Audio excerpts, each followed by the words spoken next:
Presidente, tem um desafio, né, de falar por último nessa primeira parte da mesa, respeitar o tempo e também a hora do almoço, todo mundo deve estar já com um pouquinho de fome, então prometo que vou ser breve. Queria começar agradecendo o presidente, deputado Amaro Neto, da Comissão de da Comissão de Comunicação, que está moderando essa mesa, a presidente da Comissão de Ciência, Tecnologia e Inovação, deputada Luísa Canziani, o presidente da Comissão de Educação, por ter convidado o Fórum em Novas Cidades para participar dessa mesa, né, de estar aqui ao lado dos meus colegas que trabalham diretamente na área para poder implementar as políticas que o Fórum discute, né, entre os seus associados.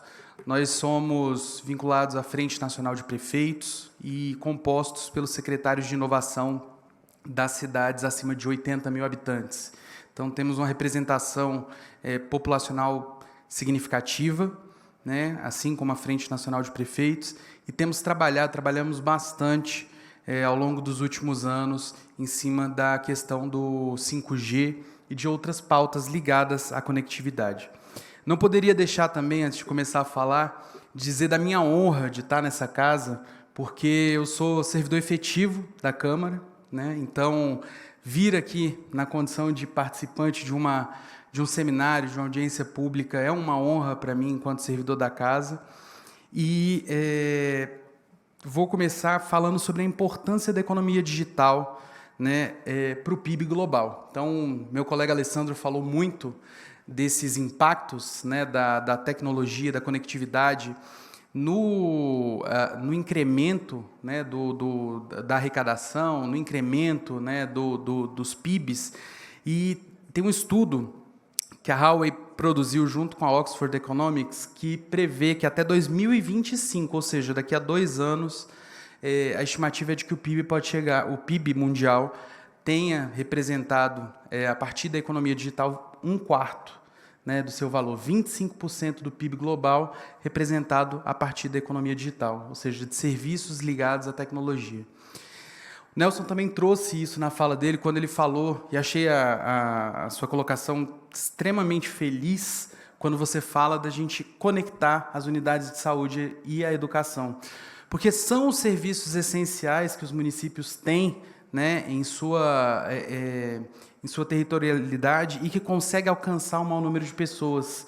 É onde a gente alcança, né, as classes que o Pedro trouxe na exposição dele, que não tem ainda a quantidade necessária de acesso à internet. Então, é a partir desses dois equipamentos públicos, né, a partir das unidades de saúde e das escolas, que a gente consegue acessar essa maior parte da população. Eu acrescentaria, Nelson, os CRAS também, né, porque é ali onde a gente tem também a conexão e, vamos dizer assim, a porta de entrada para os serviços que a prefeitura ou que o poder público presta a essa população. É importante colocar que os municípios, e aí a gente percebe isso muito com os dados do Pedro. Pedro, foi ótimo você ter apresentado todos eles no começo, ter sido o primeiro a falar, que a gente percebe que existe uma dificuldade por parte dos municípios de dimensionar essas infraestruturas, né? Então, o papel que vocês exercem no Ministério das Comunicações, no Ministério da Ciência e Tecnologia, né, as próprias operadoras no processo de dimensionar essa infraestrutura é fundamental. A gente precisa da União, precisa dos estados para conseguir entender qual é o montante desse investimento e, mais do que isso, não só o montante, receber também esse investimento. Por quê? Para nós, municípios, os serviços, né, essenciais, como saúde e educação, e eu falei sobre isso, eles vêm como uma prioridade, né? O prefeito, né, os secretários, eles, no momento de dividir o orçamento, a gente tem vinculações constitucionais que impedem, às vezes, que a gente faça investimentos, né, mais diretos nessas áreas. Então, essa integração, e nosso colega Paulo Teceu falou, para evitar, né, o regasto ou o gasto duplicado em cima de ações de tecnologia é fundamental. Tem um ponto, e eu acho que essa pesquisa, né, que o Pedro trouxe, da TIC Domicílios, que foi anunciada semana passada, inclusive, destacar que a gente teve um aumento do acesso das classes C, D e E. Isso é muito importante para um país que tem a desigualdade que o Brasil tem com relação a não só o acesso à internet, acesso à conectividade, mas também ao saber usar, não só essas ferramentas como outras. A gente tem um abismo social muito grande quando a gente fala, né, do acesso a políticas públicas e, mais do que isso, né, acesso aos diferentes serviços que o próprio mercado privado oferece.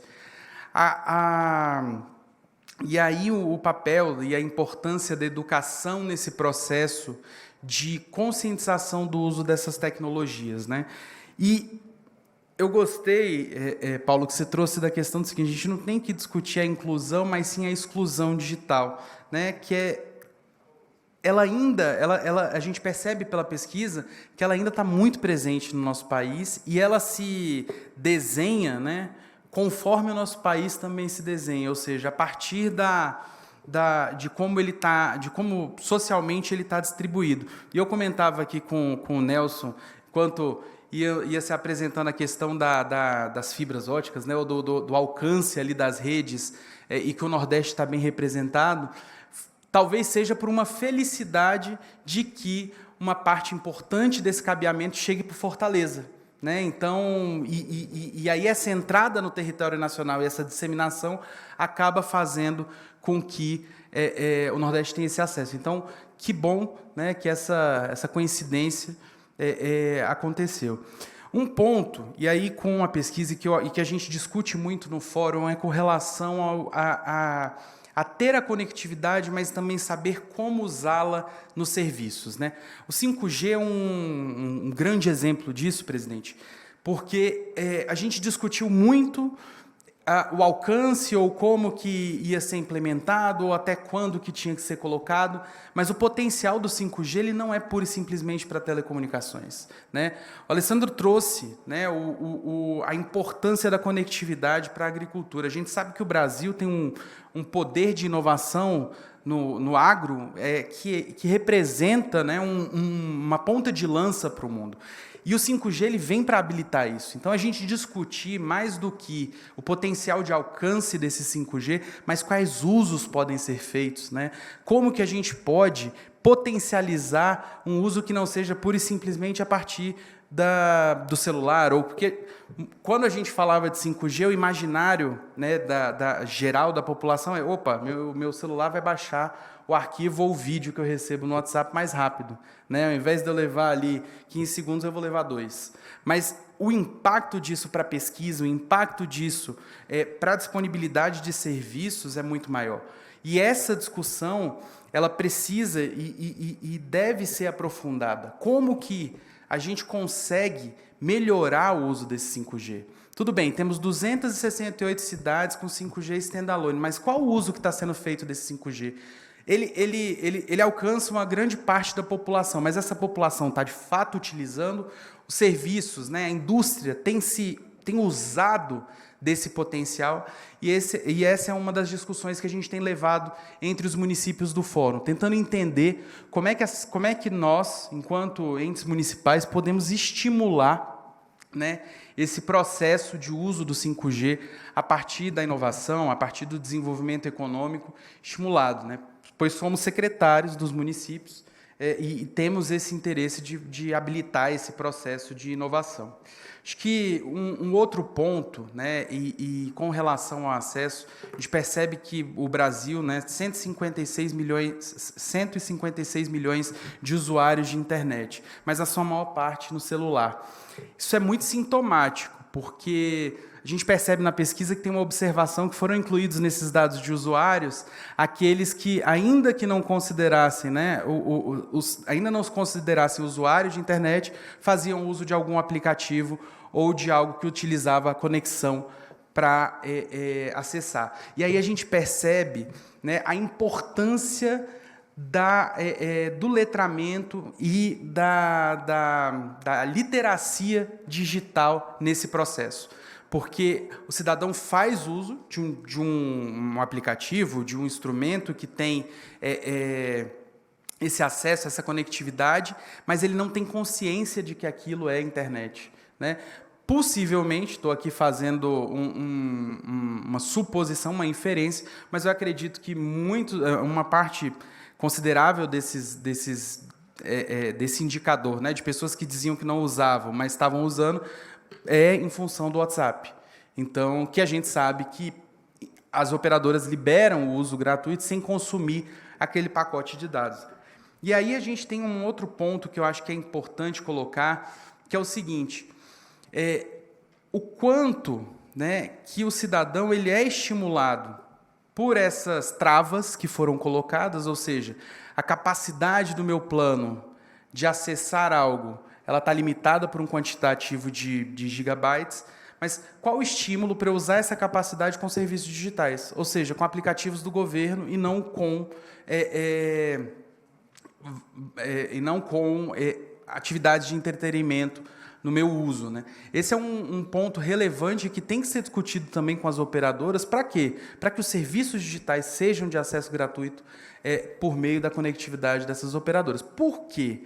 Porque é uma forma de eu começar a me aproximar do cidadão e poder utilizar aqueles canais como ferramentas de alfabetização digital ou sensibilização digital. Em um outro ponto, e aí que eu acho importante trazer, e observando, né, a pesquisa também, é o papel dos idosos, né, nesse processo de inclusão, de sensibilização digital, de ampliação dessa infraestrutura digital.